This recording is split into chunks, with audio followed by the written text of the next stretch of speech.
Estou aqui para desmistificar e ressignificar o sexo para as mulheres e hoje vamos falar de métodos não hormonais. Quando falamos em contracepção, estamos basicamente falando de métodos que evitam a gravidez. Estes métodos podem agir de diversas formas e as principais são inibindo o ciclo menstrual e a ovulação, que são os nossos métodos hormonais, impedindo que o óvulo e o espermatozoide se encontram, que são os métodos de barreira, e mudando o nosso comportamento sexual, que é a abstinência de sexo pênis-vagina durante a janela de fertilidade feminina, por exemplo. Porém, é importante falarmos que todos os métodos podem falhar, e infelizmente falham. Sabe a frase, só não engravida quem não faz? É pura verdade. Às vezes eles falham ou têm seu funcionamento afetado, mas não necessariamente engravidamos por conta disso. Afinal, uma gravidez acontecer ou não é outro jogo de probabilidades. Não temos como mensurar isso. Ainda assim, a ciência deu um jeito de nos fornecer informações sobre os métodos contraceptivos e nos dar possibilidades de escolher o melhor método. E como? Analisando quantas gestações acontecem com o uso de cada método contraceptivo sozinho durante o período de 1 ano. A porcentagem dessas gestações é a tal taxa de falha. Ou seja, a taxa de falha não nos diz a chance de um método falhar, da camisinha rasgar ou da pílula não ser bem absorvida, por exemplo. O que a taxa de falha de um método nos diz é o número de gestações, mesmo com o uso dele em 1 ano. No caso, apenas as falhas que resultaram de fato em uma gravidez. Dessa forma, quando o método tem taxa de falha de 3%, quer dizer que em cada 100 mulheres que utilizam durante o período de 365 dias, 3 engravidam. Isso também quer dizer que das 100 mulheres, 97 não engravidaram, ou seja, a taxa de eficácia é de 97%. Cada método tem uma taxa de falha específica, mas você deve estar se perguntando, é sempre assim? Evidentemente não, tem mais variáveis. Imagine a situação. Tanto a Carol quanto a Lorena têm uma vida sexual ativa e utilizam a camisinha masculina como método contraceptivo com os seus respectivos namorados. Mesmo a camisinha sendo o único método utilizado pela Carol e o seu namorado, às vezes eles acabam esquecendo, transam sem camisinha ou então começam a penetração sem camisinha. Só um pouquinho e colocam ela depois, às vezes até quando ele está prestes a ejacular. Eles também não dão muita atenção para a data de validade das camisinhas e onde vão guardá-las. Geralmente carregam uma camisinha na carteira mesmo. Já a Lorena e o seu namorado, que também utilizam a camisinha masculina como método de concepção, utilizam ela em toda a relação sexual e de forma super cuidadosa, sem brincadeirinhas. Eles guardam as camisinhas em uma caixinha, no quarto, longe de luz, do sol, do calor, abrem os pacotes com os dedos, conferem a pontinha, desenrolam a camisinha no pênis totalmente ereto e só então começam o contato do pênis com a vulva e a vagina. Após ele ejacular, ele mesmo faz questão de retirar o pênis imediatamente, ainda ereto e segurando o anel da camisinha para não correr o risco dela escapar. Dá um nó, joga no lixo e eles dormem felizes de conchinha. Agora vamos lá! Você acha que a taxa de falha para o uso da camisinha que a Carol faz é o mesmo que o da Lorena? Pois é, com toda certeza não.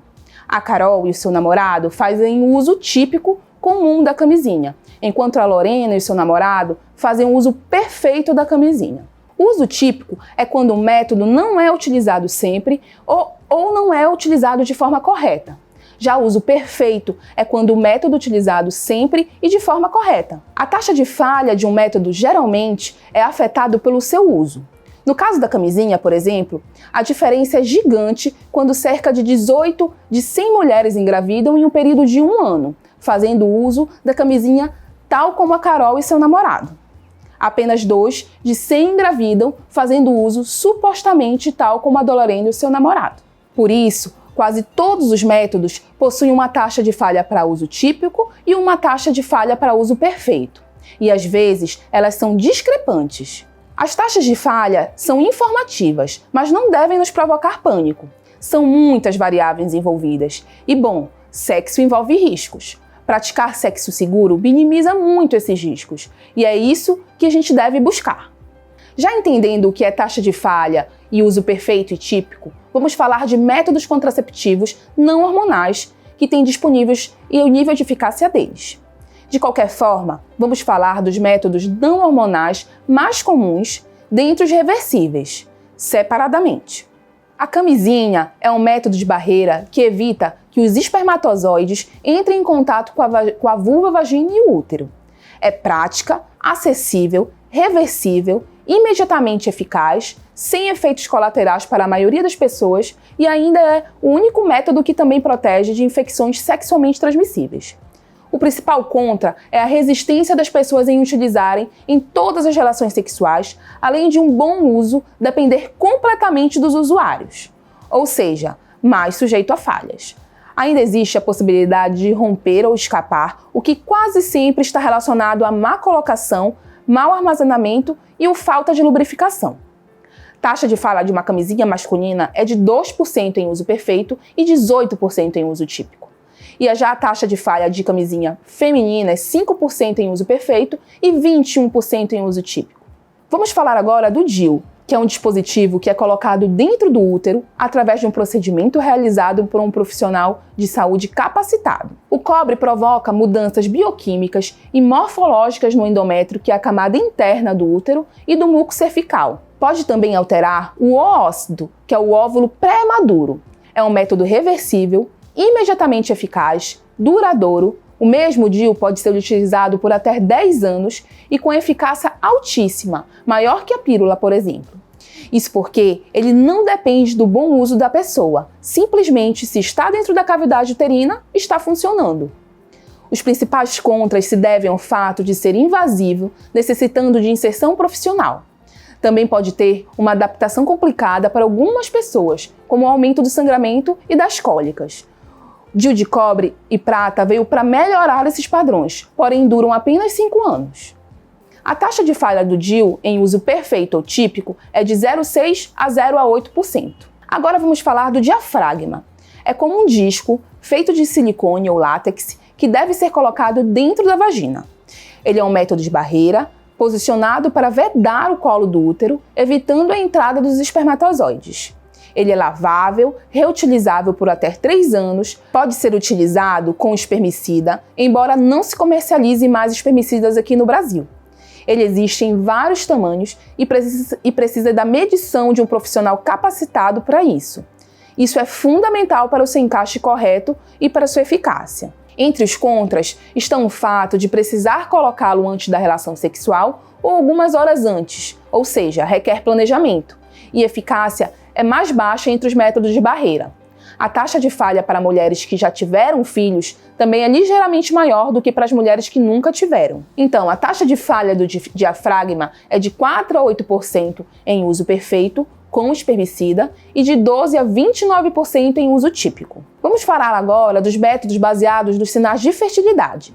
São métodos que se baseiam na determinação do período fértil através de sinais de fertilidade, como muco cervical e temperatura corporal. Os métodos, ao serem usados como contraceptivos, dependem da abstinência de sexo com pênis-vagina durante a janela fértil. São pouco invasivos, podem ser seguidos em vários momentos da vida reprodutiva, não é preciso ter ciclos regulares para usá-los e são altamente eficazes com o uso perfeito.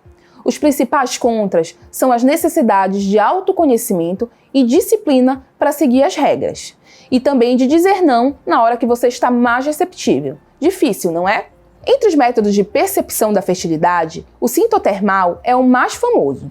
Suas regras baseiam basicamente no muco cervical e na temperatura basal, que deve ser medida com um termômetro com 2 casas decimais todos os dias logo ao despertar. Quando sua temperatura sobe 1 grau, é que você está ovulando. Normalmente é 36,5 e vai para 37 a 37,5. Existe também o método de ovulação Billings, bastante famoso. A mulher precisa observar as diferentes texturas dessa secreção. Ela poderia saber quando está no período fértil. Esses períodos, porém, podem variar de mulher para mulher, já que a maioria não tem um ciclo regular. Além do que, podem alterar com alimentação, tabagismo, exercício físico, entre outras coisas.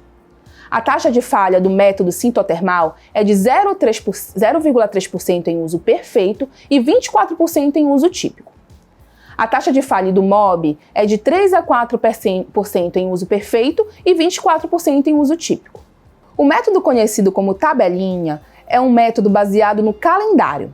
Portanto, a tabelinha considera que os ciclos terão sempre a mesma regularidade e que é possível prever o futuro se baseando no passado. A tabelinha, quando usada como contraceptivo, também depende da abstinência do sexo durante a janela fértil. Quanto maior a variação de duração entre os ciclos da pessoa, maior o número de dias de riscos pela tabelinha clássica. E mesmo assim, é difícil comprovar a sua eficácia. Estima-se que, mesmo em uso perfeito, a taxa de falha fica em torno de 10%. Isso porque o nosso ciclo muda e mesmo pessoas com ciclos exatamente iguais em duração possuem datas de ovulação e dias férteis diferentes. O coito interrompido, tão antigo quanto a história da sexualidade humana, consiste na retirada do pênis da vagina antes da ejaculação. É um alvo de muitas polêmicas, mas precisa ser falado porque é utilizado por muita gente. Infelizmente, pela falta de informação, o coito interrompido é utilizado muitas vezes sozinho, sem outro método e pior, feito no calor do momento. Decisão na hora, sabe? Não decida seu método contraceptivo no calor do momento. O uso correto depende de não ter tido uma ejaculação anterior naquele dia ou de um homem ter urinado e lavado o pênis antes do próximo round. No entanto, alguns homens, por exemplo, por motivo ainda não conhecido, liberam o espermatozoide antes da ejaculação. Além disso, requer muito controle para retirar o pênis bem antes da ejaculação. E mesmo os muito experientes erram. Se vale o risco para quem não quer de fato engravidar, acho difícil. A taxa de falha do coito interrompido é de 4% em uso perfeito e 27% em uso típico. Como eu disse, não escolha seu método contraceptivo no calor do momento. Mais uma vez esse mantra sim. Métodos contraceptivos possuem princípios e regras a serem seguidos, e é justamente por isso que são chamados de métodos. Quanto maior o seu domínio do uso correto do método escolhido, menos risco você vai correr. Além disso, envolva o seu parceiro na pesquisa sobre os métodos contraceptivos e dividam responsabilidades. É urgente nossa necessidade de ter os homens envolvidos de fato nos assuntos de contracepção. Afinal, como dizem por aí, ninguém faz filho sozinho, certo? Bom, meninas, espero que vocês tenham gostado desse vídeo. Compartilhem com suas amigas que tenham as mesmas dúvidas que você. E se gostou do conteúdo, não se esqueça de me seguir nas redes sociais. Um beijo bem grande e até a próxima!